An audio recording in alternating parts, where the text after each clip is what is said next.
Estás escuchando el podcast de Ellas, donde te vamos a dar snacks psicoemocionales que te ayuden a evolucionar tu vida y tus relaciones. Soy Guada Sánchez y ayudo a mujeres a sacar su mayor potencial, curar sus heridas y elevar su vida. Y en este podcast te voy a hablar sin filtro. Hola hermosas, bienvenidas de nuevo hoy al podcast. Hoy tengo una invitada súper especial, tenemos entrevista, segunda entrevista de esta serie de conversaciones que voy a empezar a tener con compis psicólogas, con amigas, y estoy muy contenta porque tengo ahí aquí una compañera, Sara Belén, con la que vamos a hablar un ratito. Hola Guada, muchas gracias por traerme, de verdad, tengo muchas ganas de hablar contigo. Yo también, hermosa, venimos ahí de hablar un rato juntas, me encanta verla siempre. Sara Belén es una psicóloga maravillosa a la cual admiro. Además, una tía que tiene una visión muy compleja y sistemática de la psicología y siempre estoy segura que hoy además nos va a dar un punto ahí diferente en todo lo que hablemos. Y además trabaja también con pacientes, tiene un equipo de psicólogas y estás especializada en sexualidad y pareja. Así es. Ahora mismo me dedico básicamente a la divulgación y a la coordinación del equipo, ¿no? Y todo desde, sobre todo, temas de sexualidad y pareja, ¿no? Desde una perspectiva conductual, perspectiva de género y también perspectiva social, en todo su sentido. Me encanta precisamente esto que cuentas y que ya a priori en tu definición estés incluyendo perspectivas. Quiere decir que hay una visión multióptica y compleja de qué es el ser humano y de cómo funcionamos, y creo que vas a aportar un montón hoy, así que tengo muchísimas ganas de escuchar qué nos vas a contar. Entonces, además, sexualidad y pareja, melonaco, que a la comunidad le interesa un montón y todas las preguntas que me llegan de pacientes tiran por ahí, o sea que creo que hoy vamos a sacar mucha chicha aquí. Así que, primero, cuéntanos qué te encuentras en este gigante campo de la sexualidad y la pareja en tus pacientes que ves día a día. Mira, esto es un circo. O sea, estamos en un punto de inflexión a nivel social de que están cambiando muchas ideologías y eso se refleja al final en los problemas que vemos en consulta, ¿no? Yo, bueno, para ponerlo en contexto, yo veo a mujeres, hombres, personas de todos los géneros. Es verdad que veo a muchas mujeres, ¿no? Y en la parte de sexualidad veo sobre todo un problema más grande y más frecuente que se presenta, sobre todo en personas socializadas con mujeres, que es problemas relacionados al deseo sexual. Uh-huh. Así vienen como headline, ¿no? Problema de deseo sexual que muchas veces en verdad, la mayoría de veces de hecho, por ser un fenómeno tan complejo como el deseo, suele ser la punta del iceberg de un montón de otras variables y otros problemas que a veces no estamos teniendo en cuenta. Entonces es como el cuadro de este Magritte que hay una pipa y abajo dice no es una pipa. Pasa con el deseo sexual. Es como un problema de deseo sexual, pero en verdad no es un problema de deseo sexual, sino que es la manifestación de otros problemas que a lo mejor incluso deberían tomar más importancia, ¿no? Que a veces vienen y es que no tengo mucha libido. Y yo digo, mi amor, esto es el menor de tus problemas ahora mismo. Porque a lo mejor el estrés que está sufriendo la pareja, todas las reglas que tienes encima son la causa de ese problema y que a lo mejor deberíamos empezar por ahí, ¿no? A ese origen. Pero sí, si yo pudiera decir cuál es la problemática que más veo en común, sobre todo en mujeres, es problemáticas relacionadas al deseo sexual, sí. Me gusta mucho lo que estás diciendo porque estás ligando el deseo sexual, estás viendo el deseo sexual no como algo aislado, sino como algo resultado y en interacción constante con otras variables que me imagino que le impactan y la determinan y el deseo las impacta de vuelta. Entonces, si pudieras decir cuáles son las variables o debajo de ese iceberg, debajo de esa puntita de iceberg, ¿qué hay abajo que sostiene esa punta? Pues mira, aquí siempre que hablemos del ser humano tenemos que hablar desde una perspectiva biopsicosocial, ¿no? Entonces son tres esferas que están interrelacionadas, no se pueden separar entre sí, las separamos de manera categórica para entendernos y para tener en cuenta todas esas variables, pero es verdad que no se pueden desligar. Entonces hay una parte que es la parte biológica, que es todo un cuerpo que permite que nos comportemos, que pensemos, que sintamos y qué tal, y también todas las variables alrededor de ahí, ¿no? Entonces tema hormonas, tema genética, tema tal, todo eso predispone, no causa directamente, pero sí predispone a según qué conductas, ¿no? Está eso, luego está la parte psicológica, cómo yo me relaciono con mi contexto según mi historia, ¿no? Y todas las variables alrededor de mi historia personal en mis diferentes ámbitos, que es una constante interacción. O sea, no podemos entender la psicología sin la interacción de un organismo, ya ni siquiera persona, organismo, con su contexto y con su historia. Y luego está la parte social, o sea, las cosas no suceden en aislados, somos animales sociales, aprendemos mucho en sociedad al final. Entonces, también esa es una parte que yo creo que muchas veces se olvida, ¿verdad? Cuando también estamos hablando de que son variables que predisponen, ¿no? Entonces, cuando hablamos del deseo sexual, también tenemos en cuenta los mitos sociales, las reglas que tenemos eso a nivel social, cómo cada persona se relaciona con su deseo y con su placer, ¿no? Y por otro lado también las variables biológicas que permiten que podamos comportarnos de una manera u otra o desear de una manera u otra. Me gusta mucho lo que estás diciendo porque es como si estuvieras diciendo que la sexualidad de por sí no es un ente que se puede reducir a lo biológico, que es algo a lo que caemos mucho, ¿no? Total. Y de hecho no pasa solo con la sexualidad, sino está pasando ahora, el otro día comentaste, con el cerebrocentrismo, con reducir conductas, emociones, pensamientos ligados a una hormona, a un... o a una, incluso la sexualidad y reducirla al sexo biológico. Justo, tal cual. Y esa reducción nos impide ver como esta figura, este cuadro más grande que nos estás pintando, donde alimenta nuestra capacidad de entendernos, el entender que muchas de las variables que nos componen, entre ellas la sexualidad, son entes como vivos y complejos que están siendo alimentados por diferentes lugares, y la importancia de mantener esa visión y esa conciencia. Yo creo que para mí es sanadora. O sea, de por sí solo ver eso ya, ver un cuadro, una imagen mayor, me ayuda, me alivia de alguna manera. Me encanta esto que dices, Guada, porque esa es la historia del feminismo. La historia del feminismo es ver, yo estoy aquí en mi casa pensando que es un problema individual y luego entro en contacto con otras mujeres y me doy cuenta que no soy la única.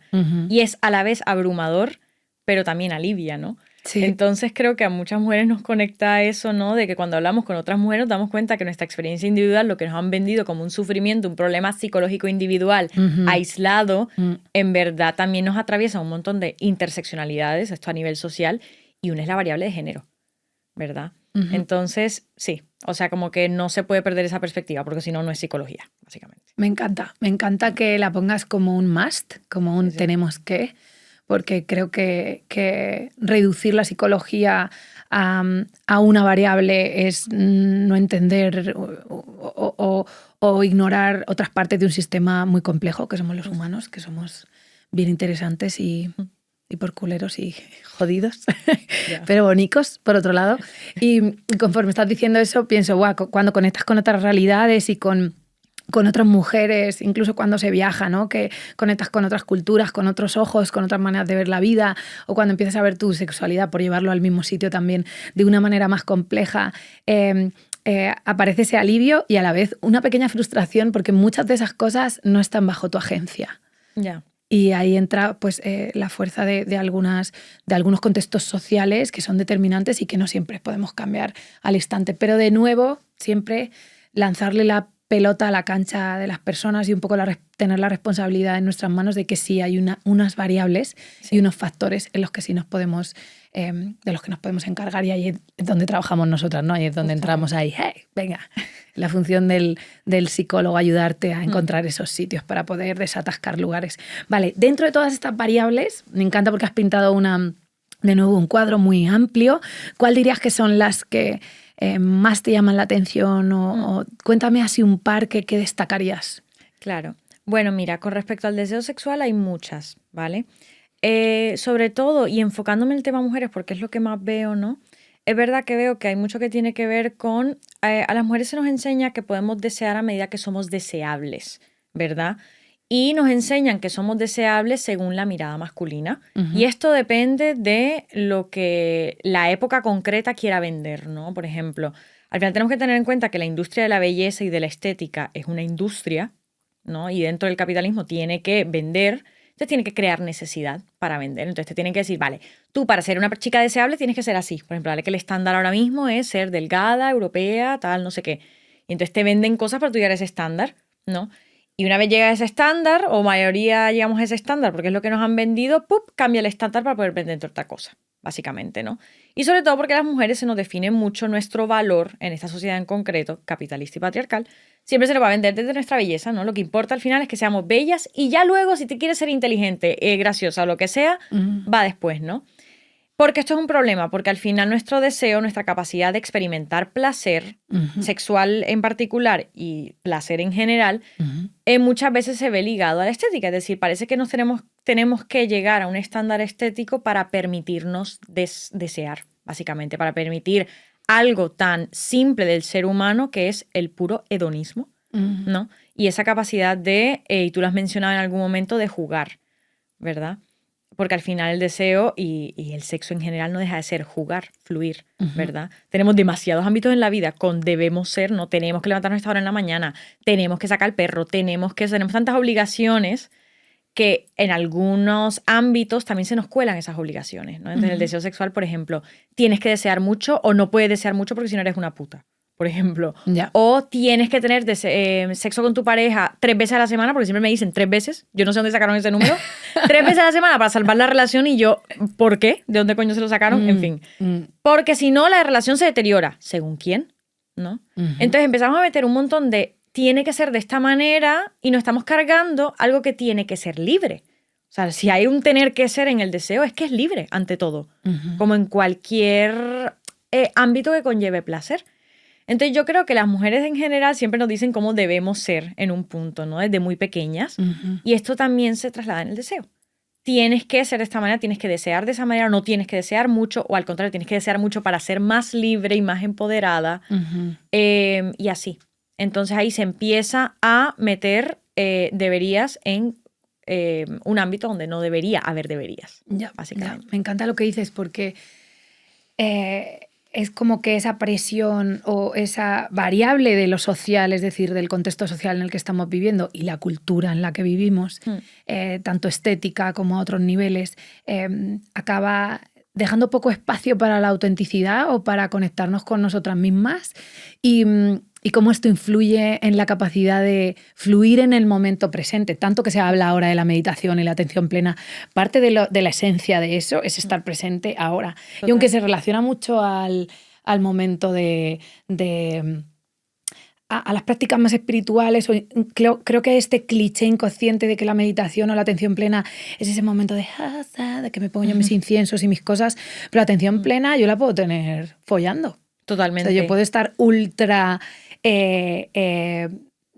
activada en cualquier tipo de juego o de placer y estar presente. Y eso es algo que como que los niños saben hacer muy bien. Sí. Y creo que es algo muy bello de ver en un niño y es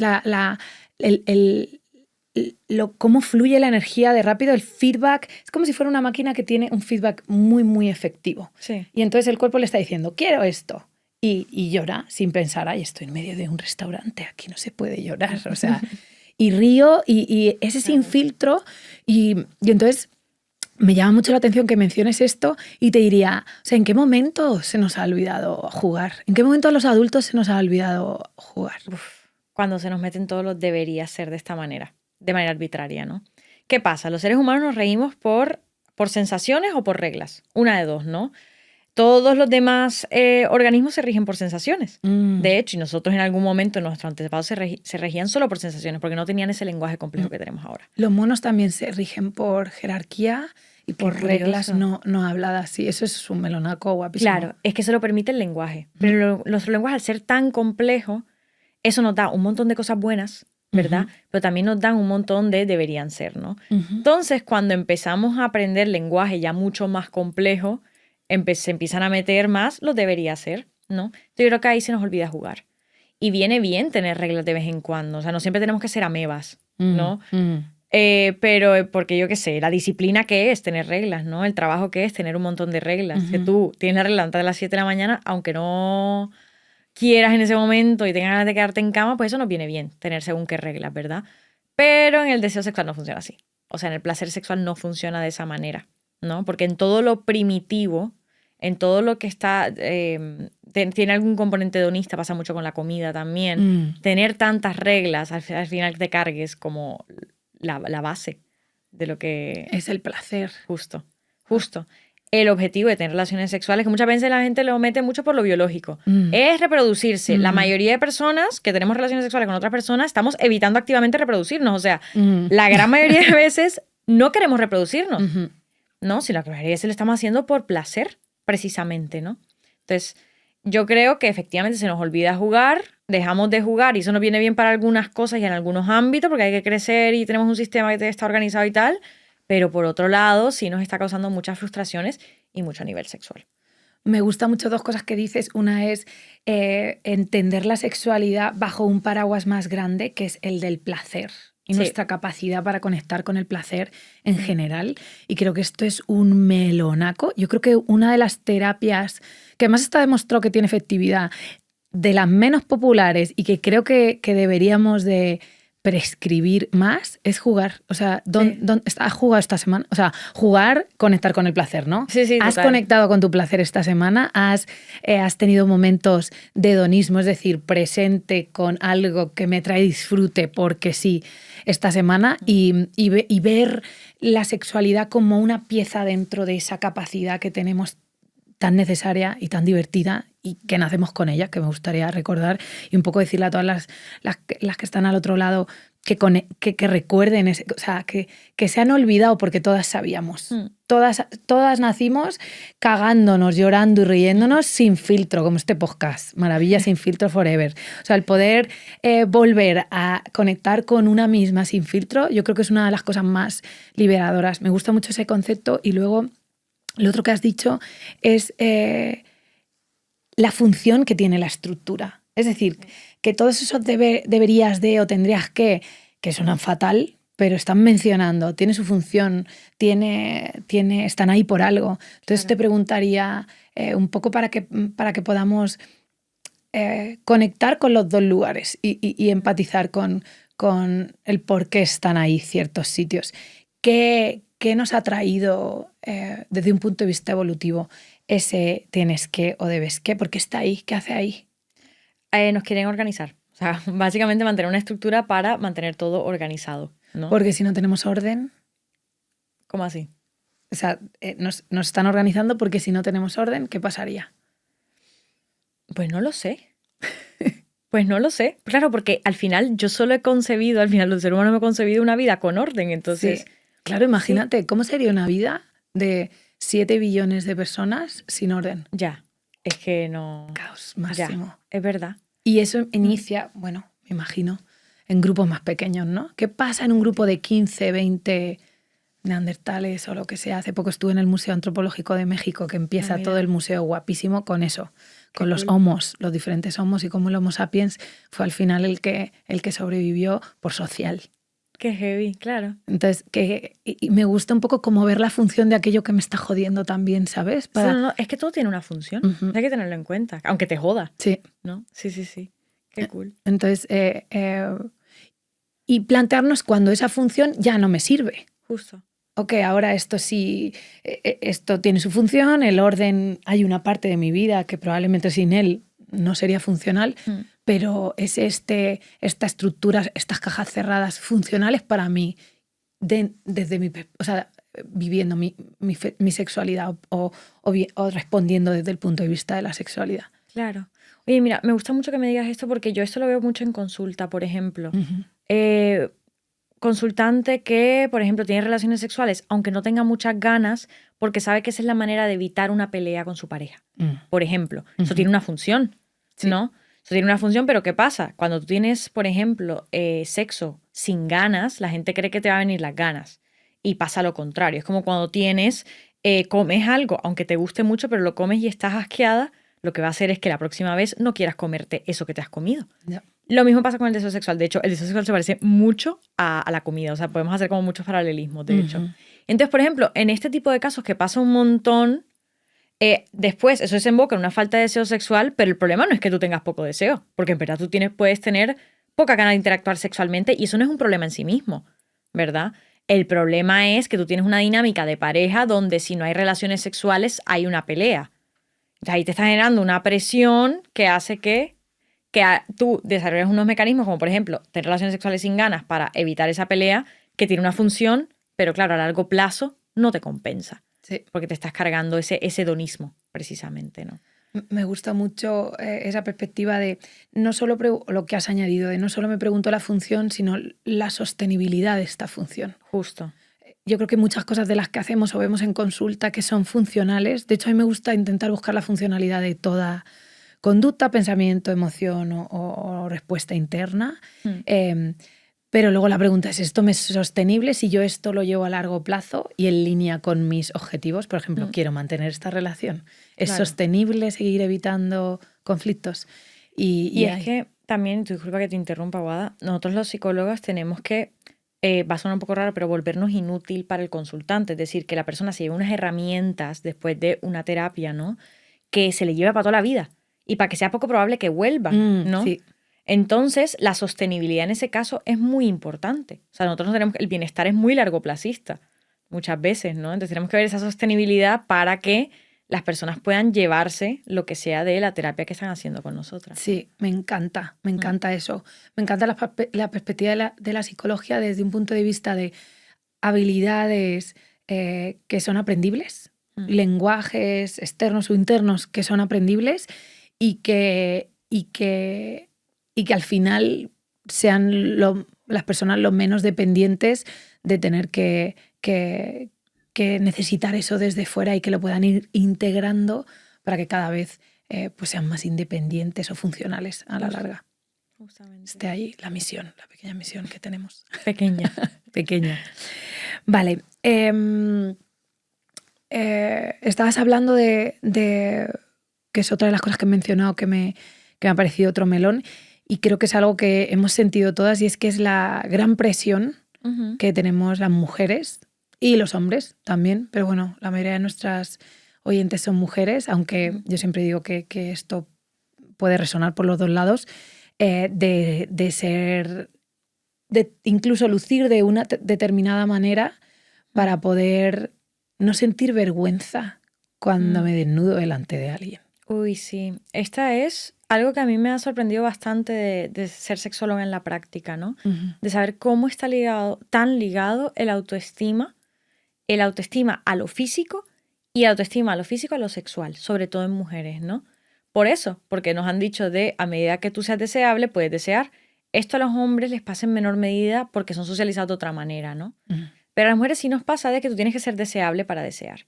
Entonces, al final, si no nos sentimos bien, muchas veces un problema de deseo sexual también es un problema más bien un problema de autoestima. Lo que está debajo de esa punta del iceberg, la parte oculta es un problema de autoestima, pensar no solo que tengo que ser guapas, lo que sea que eso signifique, para desear, sino que también a medida que soy más guapa, soy más válida, como si no tuviéramos un montón de otras dimensiones, ¿no? Sí. Pero como se nos reduce muchas veces las mujeres a lo guapa y ya luego lo demás si acaso, a veces ponemos demasiada energía en eso, ¿no? Y se nos olvida que somos también otras cosas, ¿no? Y siento que desafortunadamente la propia realidad te da un feedback positivo de relacionar tu estética a tu valor. Claro. Porque hay un montón de recompensa. O sea, total. Si tú eres estándar de belleza absoluta, puedes conseguir muchas cosas. Sí. A todos los niveles. Esto es muy fuerte, ¿eh? O sea, esto es bastante fuerte porque no es como un capricho de repente que, ay, quiero ser guapa y ya está. No, es que hay unos privilegios sociales asociados a ser guapa, así como hay a ser blanca, a ser rica, a ser heterosexual, a ser hombre, a ser todas estas cosas, ¿no? Que es normal que llegue un punto donde las mujeres invertamos tanto esfuerzo en esa estética porque es que ganamos algo de ello, ¿no?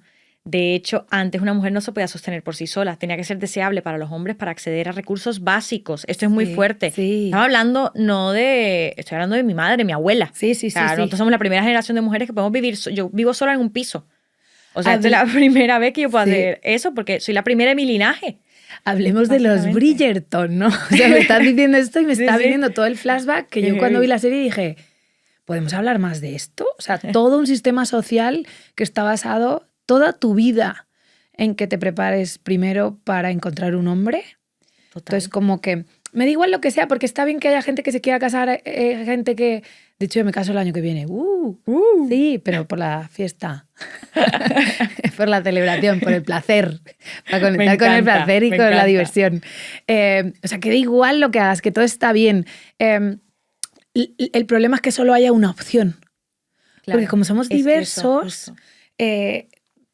por nuestra propia esencia, que es ser diversos, si socialmente solo creamos una opción, ya estamos creando conflicto. Ya Va a haber total. outsiders, ya va a haber misfits, gente que no clique ahí. Entonces, no imagino la presión, y no sé si está ambientada en 1700 o 1600, entre 1500 o 1700, por ahí, pues hace 500 o 400 años, que todo el objetivo fuese casarte con alguien y convertirte, o sea, y para casarte, pues es que tengas dineros, o tu familia tenga dineros, y sea guapa. Totalmente. Y deseable. Tal Y eso cual. iba a determinar tu vida, tu posición social y las de tus hijos, tus nietos, tus tataranietos y hasta ahora. Justo.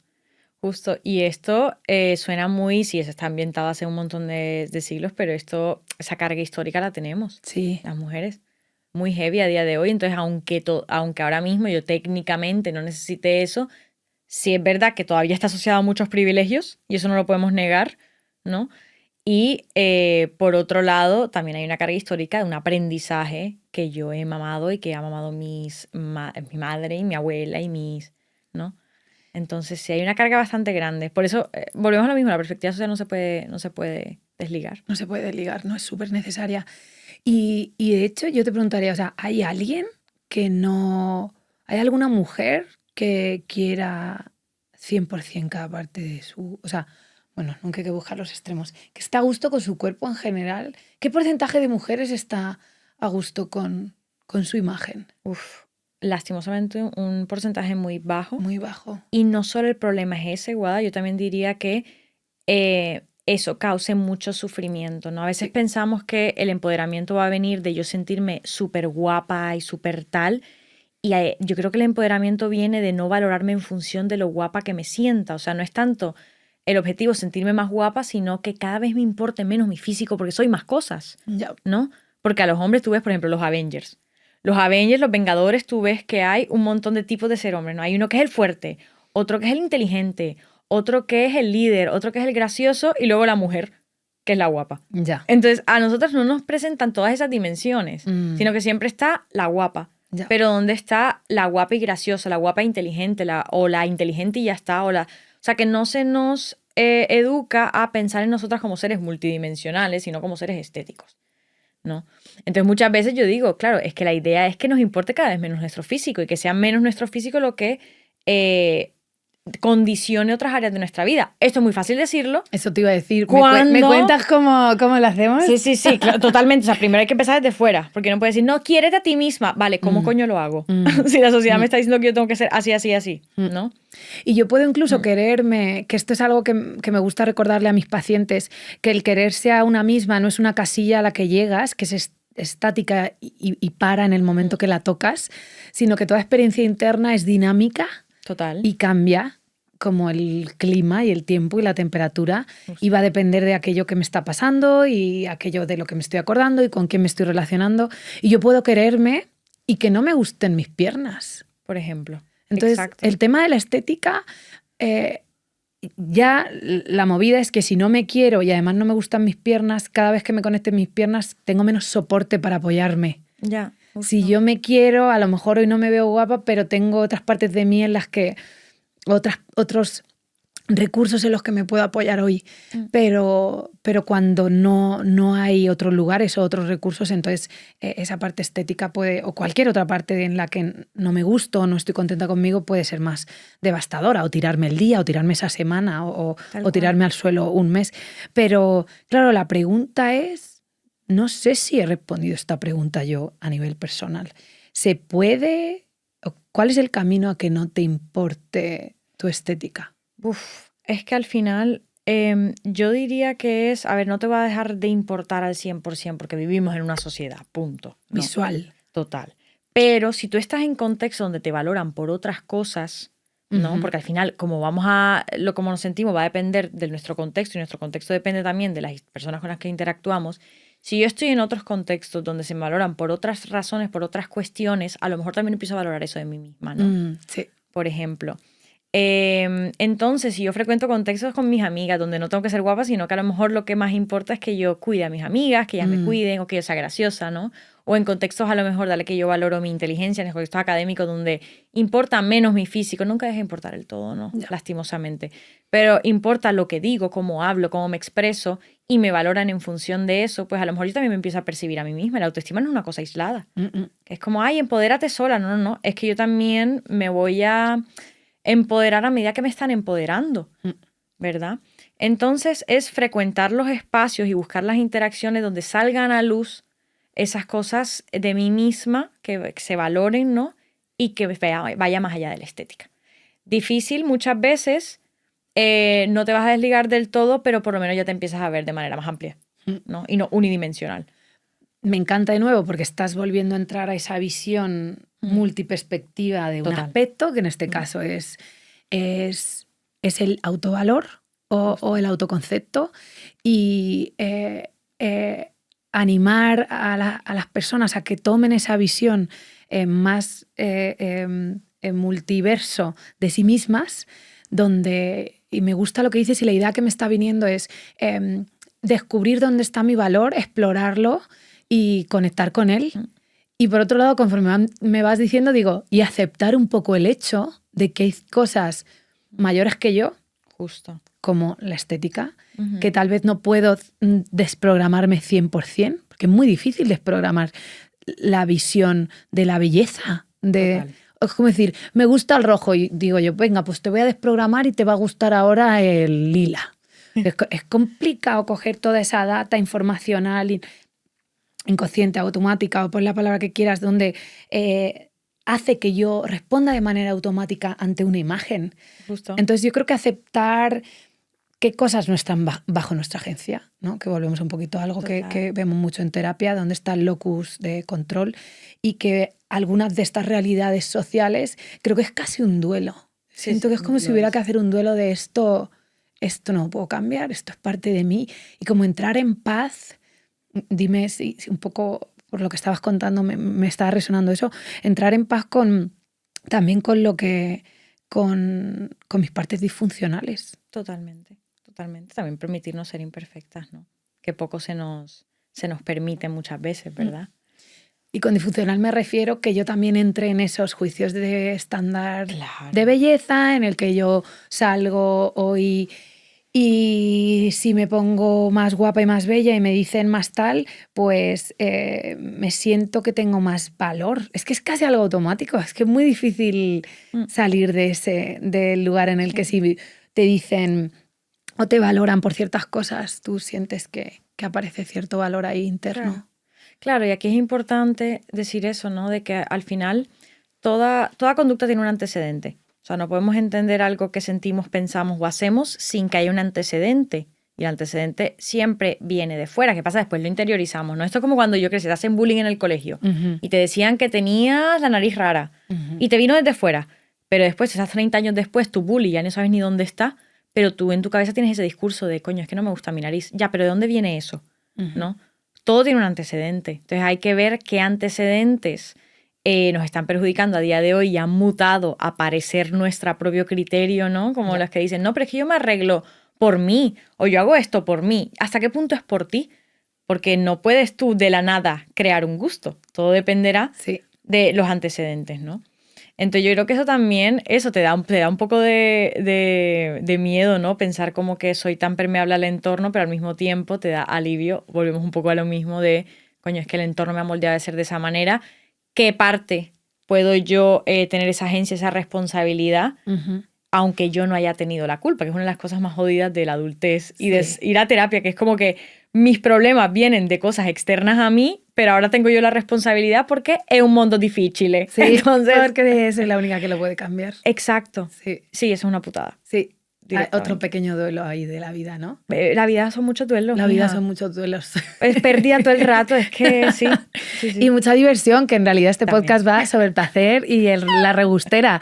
Pero tiene esa dualidad, ¿no? La realidad, la esencia de la vida, yo creo que tiene esas pues esa destrucción, esa creación, esa mega diversión y ese duelo constante, como que esos dos lugares y el navegarlos, que tengamos herramientas para navegar esos sitios, pues nos ayuda en el camino. Me gusta también mucho que estés comentando el tema del pasado, porque con esta perspectiva de diferentes variables, una variable es la del pasado. Totalmente. O sea, una de las cosas, no solo el contexto, no solo los mensajes que me están llegando, no solo mi biología, mi fisiología, mi sexo, sino mi historia. ¿De qué manera afecta a la sexualidad la historia de cada una? Pues un montón, claro.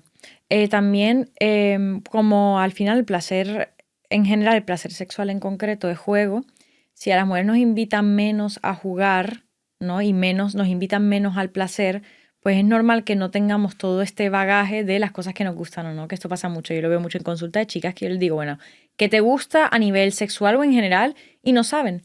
No saben porque no les han enseñado o les han permitido a nivel social, pero también a nivel, yo que sé, particular en sus historias, padres, amigos, parejas, lo que sea, a explorarse en ese sentido, ¿no? O sea, yo qué sé, los chicos, normalmente personas socializadas como hombres, se les permite todo el rato erotizar otras cosas, hablar de su propia erótica, ¿no?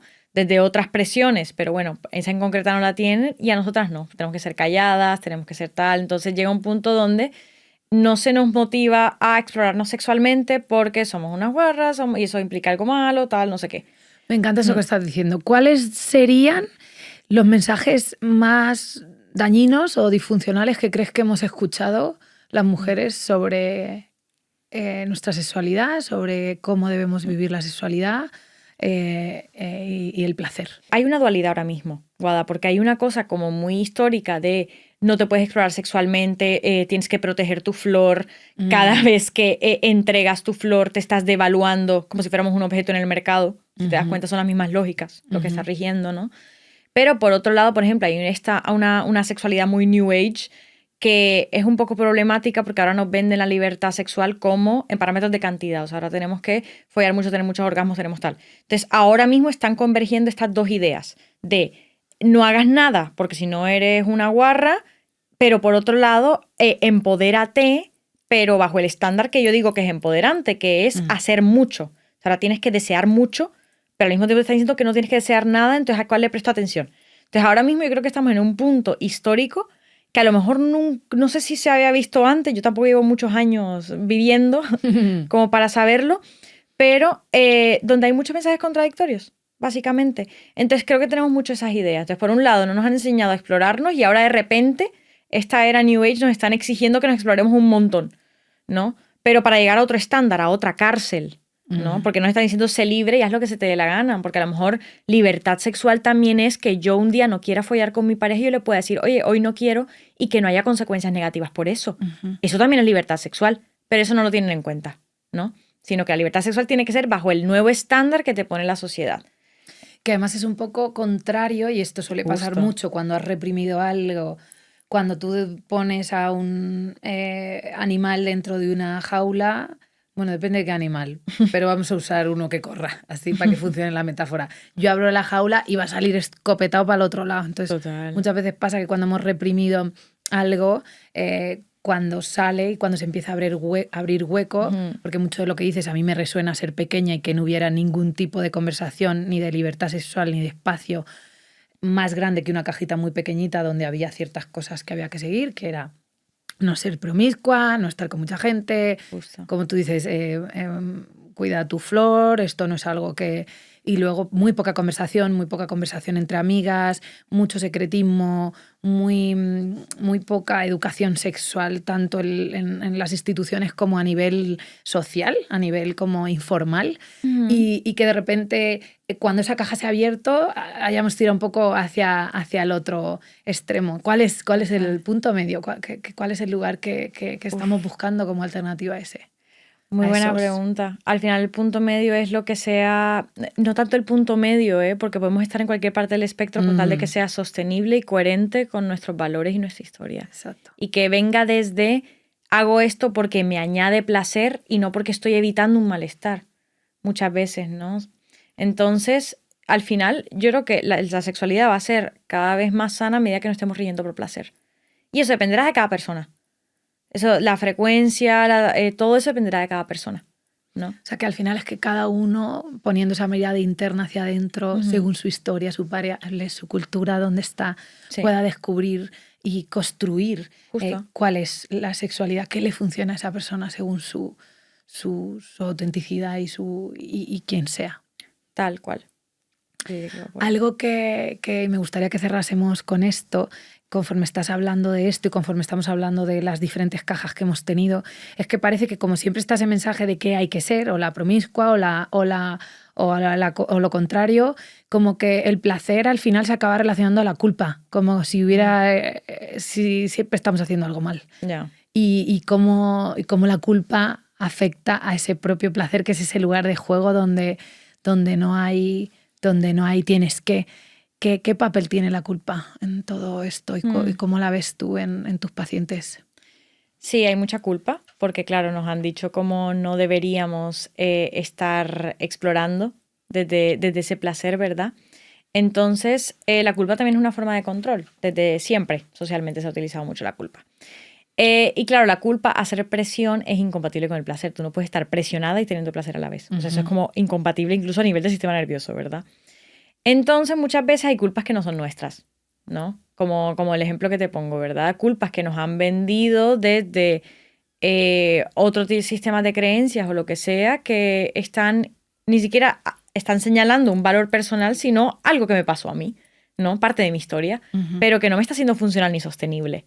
Entonces yo creo que la culpa muchas veces actúa como inhibidor de explorarme a mí misma y explorar mi placer, básicamente.